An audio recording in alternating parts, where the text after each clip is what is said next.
Hello friends, welcome to the Waypoint classes, the education and professional classes for all। सभी government exam की तैयारी करने वाले जो भी कैंडिडेट्स हैं उनके लिए हमारा चैनल जो है बहुत ही ज़्यादा इम्पोर्टेंट है। ठीक है, तो हमारे चैनल को सब्सक्राइब ज़रूर कीजिए ताकि आपको एग्ज़ाम की प्रिपरेशन करने के लिए भी और लेटेस्ट न्यूज़ के लिए भी आपको जो है नोटिफिकेशन मिलती रहे। तो आज जो मैं बात करने वाली हूँ वह है 7th फेज टीचर रिक्रूटमेंट जो कि बिहार में होने वाला है, उसकी बात मैं कर रही हूँ। ठीक है, तो आज मैं डिस्कस करने वाली हूँ कि इसका पूरा प्रोसीजर क्या है। तो इस वीडियो में आज जो है आपके सारे के सारे डाउट्स जो हैं वो क्लियर हो जाएंगे। तो मैं आपको बता दूं, जो 6th फेज था और जो 7th फेज था उसमें सबसे बड़ा जो चेंज है वो है आपका ये सेंट्रलाइज्ड। ये सेंट्रलाइज्ड क्या है, तो आपको बता दूं जो 6th फेज में जो रिक्रूटमेंट हुई थी उसमें जो है कैंडिडेट्स को अपने जिले में जाके, अपने ब्लॉक्स में जाके जो है अपना एप्लीकेशन फॉर्म फिल करके वहाँ सबमिट कराना पड़ा था। लेकिन अब जो है हमें ऐसा करने की ज़रूरत नहीं है। बिहार गवर्नमेंट जो है एक वेब पोर्टल तैयार कर रही है रिक्रूटमेंट के लिए। ठीक है, तो इसमें आपका क्या होगा कि आप इस वेब पोर्टल पे जाके अपना जो है ऑनलाइन आप अप्लाई कर सकते हैं। आपको जो है जाने की ज़रूरत नहीं है। ठीक है, तो आपका जो यहाँ पे टाइम सेव होता है, आपका मनी सेव होता है। जगह जगह जाने में जो टाइम और मनी वेस्ट होता है उससे आप बच जाते हैं। उसके अलावा जो ऑफलाइन मोड में जो था बहुत सारे धोखाधड़ी धांधली का भी बहुत ज़्यादा ही ऑप्शन रहता था, बट सेंट्रलाइज में ये भी आपका प्रॉब्लम नहीं है।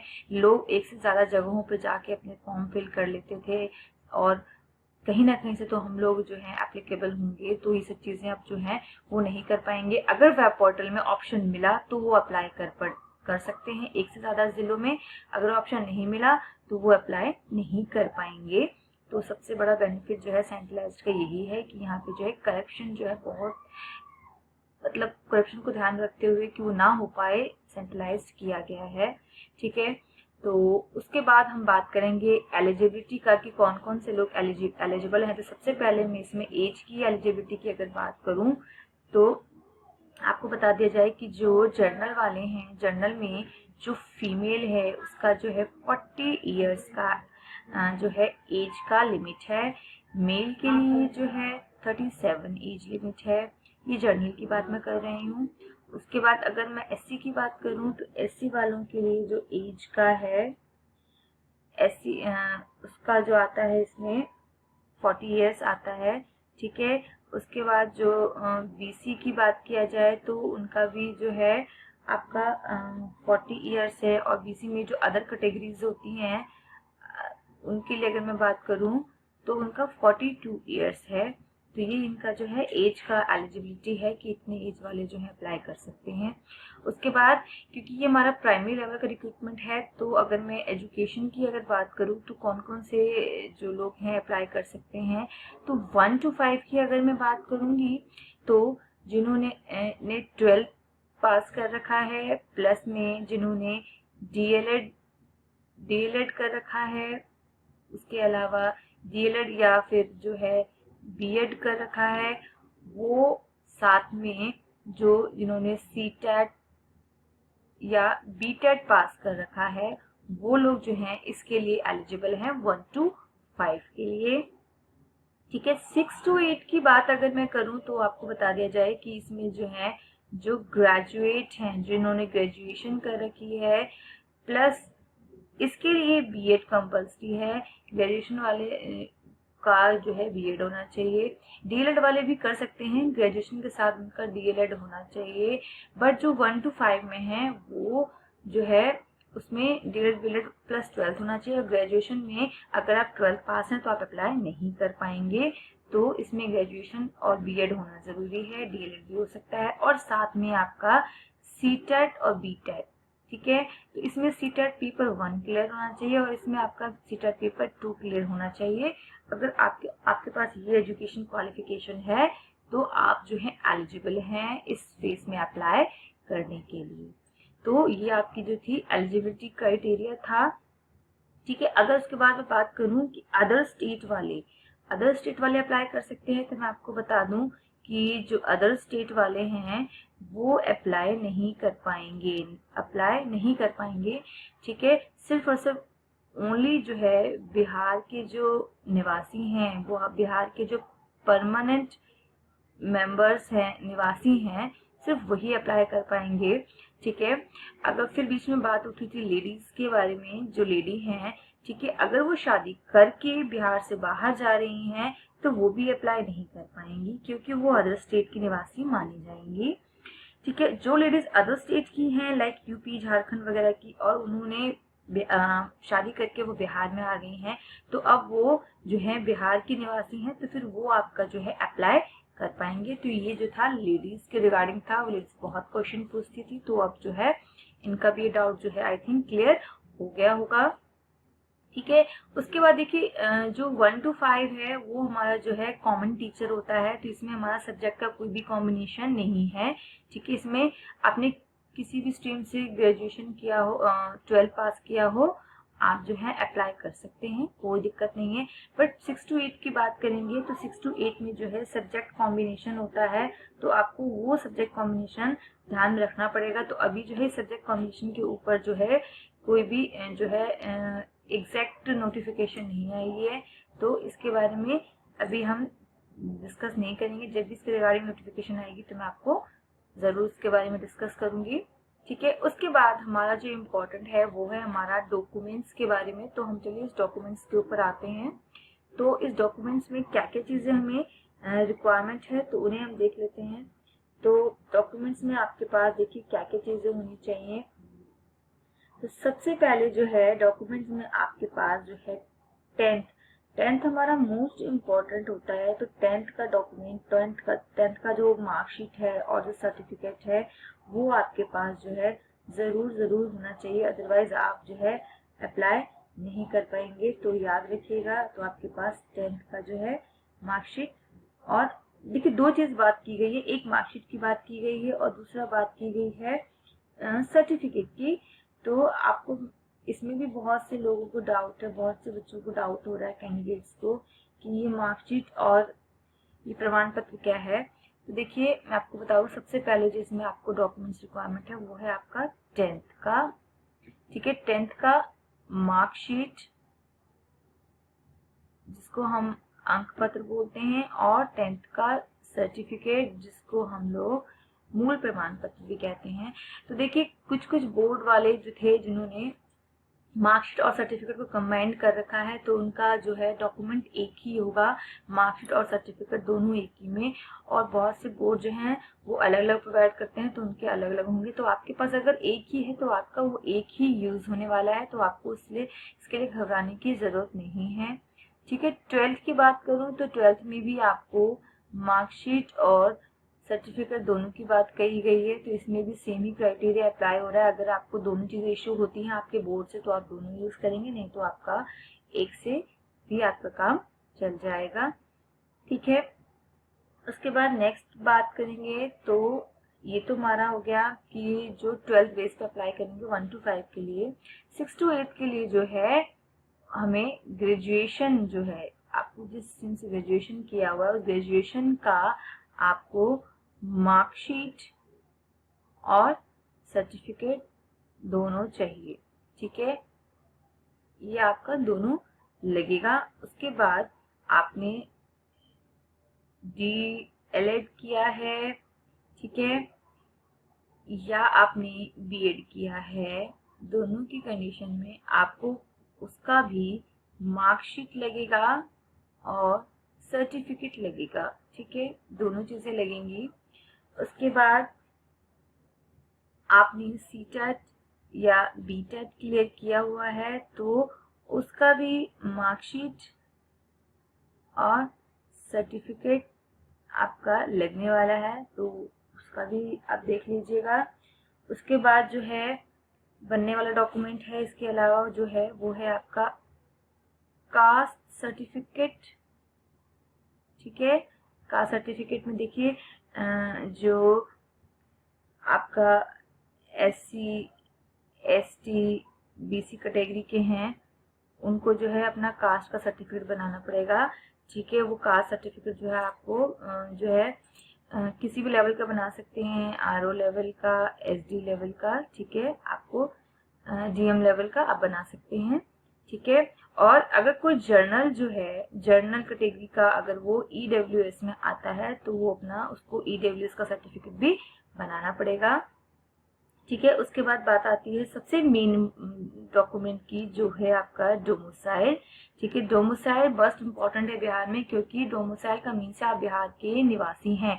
जिनका बिहार का डोमिसाइल नहीं है वो इसमें अप्लाई नहीं कर पाएंगे, तो आपको डोमिसाइल बनाना जो है बहुत बहुत ज़्यादा इम्पॉर्टेंट है, ठीक है। तीनों कैटेगरी के लिए ज़रूरी है ये, जनरल, SC, ST, BC जो भी हैं सबके लिए ज़रूरी है डोमिसाइल। उसके बाद जो आता है आपका इनकम सर्टिफिकेट, ठीक है। तो आपको इनकम सर्टिफिकेट बनाना ज़रूरी है, ठीक है, जिसमें आप अपना इनकम दिखाएंगे कि आपकी इनकम क्या है। अगर आप EWS में आते हैं तो आपका EWS का भी इनकम सर्टिफिकेट बनेगा, ठीक है। जितने भी BC कैटेगरी के हैं जो एक्सट्रीमली बैकवर्ड्स उसमें आते हैं, उनको जो है नॉन क्रीमी और क्रीमी लेयर वाला भी सर्टिफिकेट बनेगा उनका, वो बनवाना पड़ेगा आपको, ठीक है। इनकम सर्टिफिकेट के साथ क्रीमी और नॉन क्रीमी लेयर का सर्टिफिकेट भी आपको बनाना पड़ेगा, ठीक है। अगर आप जो है उसके अलावा जो है आपको आधार कार्ड, वोटर ID की भी जो बिहार का हो उसकी रिक्वायरमेंट हो सकती है, तो आपको वो ध्यान रखना है। उसके अलावा आपको अपनी जो है 10 to 15 रीसेंट फोटो रखनी पड़ेगी, रीसेंट फोटो आपको लेनी है, ठीक है। आपके पास ईमेल ID होना चाहिए, आपके पास आपका परमानेंट नंबर होना चाहिए जहाँ पे OTP आएगा एप्लीकेशन फॉर्म भरते टाइम, क्योंकि आप ऑनलाइन फॉर्म भर रहे हैं, ठीक है। उसके अलावा जो हैंडीकैप है और जो फ्रीडम फाइटर के फैमिली से बिलोंग करते हैं, हैंडीकैप को भी अपना बनाना पड़ेगा सर्टिफिकेट। हैंडीकैप का फ्रीडम फाइटर की फैमिली से हैं तो आपको उनका भी सर्टिफिकेट बनाना पड़ेगा। फ्रीडम फाइटर फैमिली से बिलोंग करते हैं तो उसका सर्टिफिकेट आपके पास होना चाहिए, ठीक है।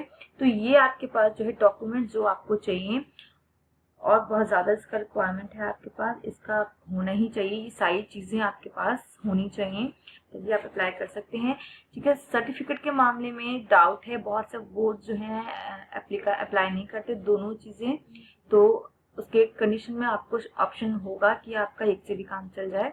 तो ये आपका डॉक्यूमेंट था, ठीक है। अब बात करते हैं कि कट ऑफ के बारे में हम बात कर लेते हैं। तो देखिए कट ऑफ के बारे में क्लियर कुछ कहना बहुत ज़्यादा मुश्किल है, क्यों कि कट ऑफ डिपेंड करता है कि नंबर ऑफ वैकेंसीज पे। अगर आपकी नंबर ऑफ वैकेंसीज जो है ज़्यादा हुई, नंबर ऑफ वैकेंसीज आपकी जो है ज़्यादा हुई, तो आपका जो है कट ऑफ ऑब्वियसली जो है कम जाएगी, ठीक है ना। वैकेंसी ज़्यादा हुई, ठीक है, तो आपका कट ऑफ कम जाएगा। जैसे कि 1 लाख से ऊपर आपकी वैकेंसी जा रही है तो आपका कट ऑफ कम होगा, ठीक है, लो कट ऑफ, ठीक है। और अगर वैकेंसीज आपकी जो है कम है, ठीक है, लेस कम है अगर, तो कट ऑफ जो है हाई जाने का चांस है, ठीक है ना। तो उस केस में आप कट ऑफ के बारे में कुछ एग्जैक्टली नहीं कह सकते कितना जाएगा, ठीक है। हो सकता है अगर वैकेंसी ज़्यादा हो तो 55% वाले का भी हो जाए, और अगर वैकेंसीज कम हो सकता है कि 70 से नीचे वालों का हो ही ना, ठीक है।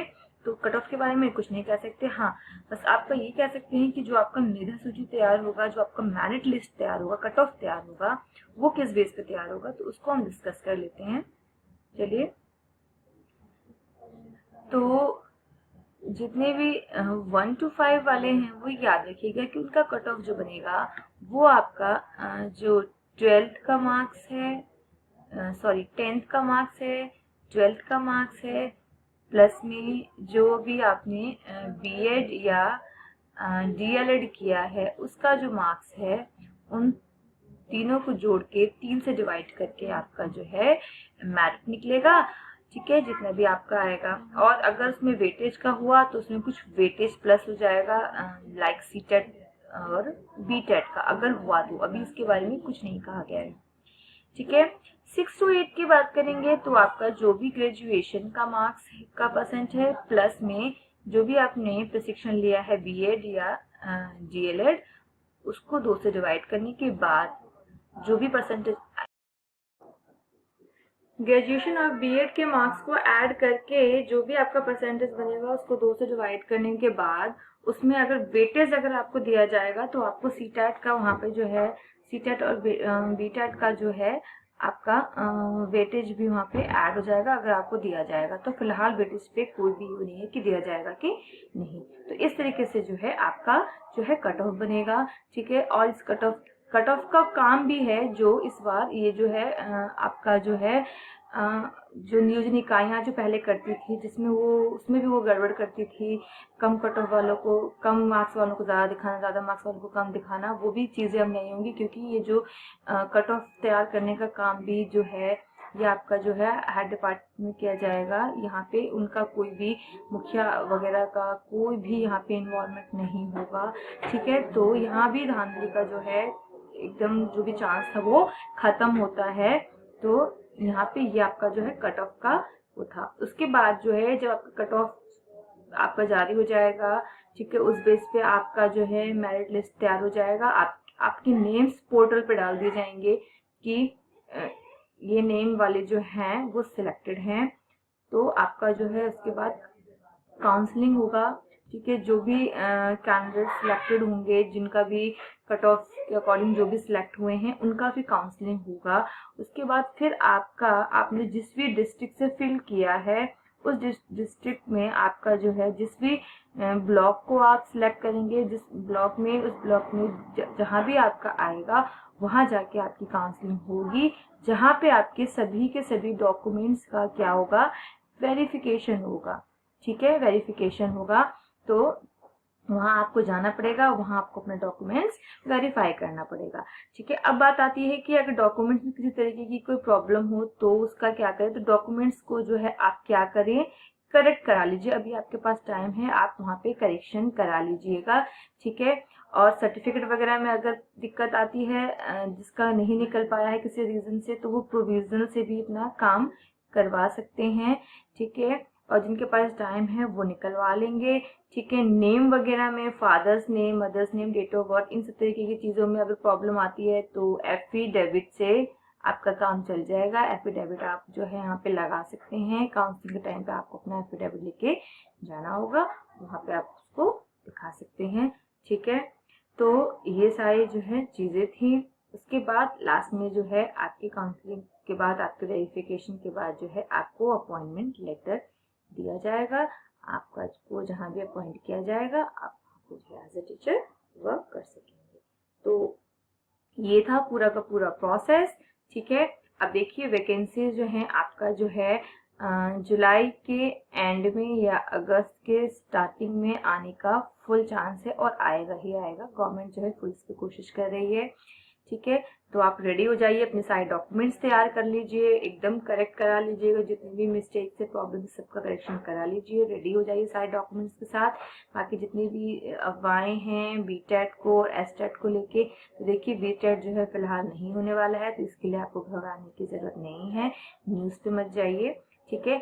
एसटेट की बात आई तो 1 से लेके 8 तक का जो है मोस्ट प्रोबेबली ज़्यादा से ज़्यादा कोशिश यही है कि इन्हीं की ज़्यादा पहले रिक्रूटमेंट आएगा, पहले इनका होगा। और हो सकता है इन्हीं के साथ जो है 9 और 12 का भी निकाल दिया तो दोनों का साथ साथ ही हो, ठीक है। लेकिन होगा दोनों का इस साल, ये कंफर्म है। तो दोनों का साथ साथ हो या कुछ दिन के डिफरेंस में हो, ठीक है, तो वो हम नहीं कह सकते। तो ये सब चीज़ें हैं, तो अपनी तैयारी में लग जाइए और आपको बहुत बहुत बेस्ट ऑफ लक ताकि आपका सिलेक्शन हो जाए, ठीक है। Thank you so much.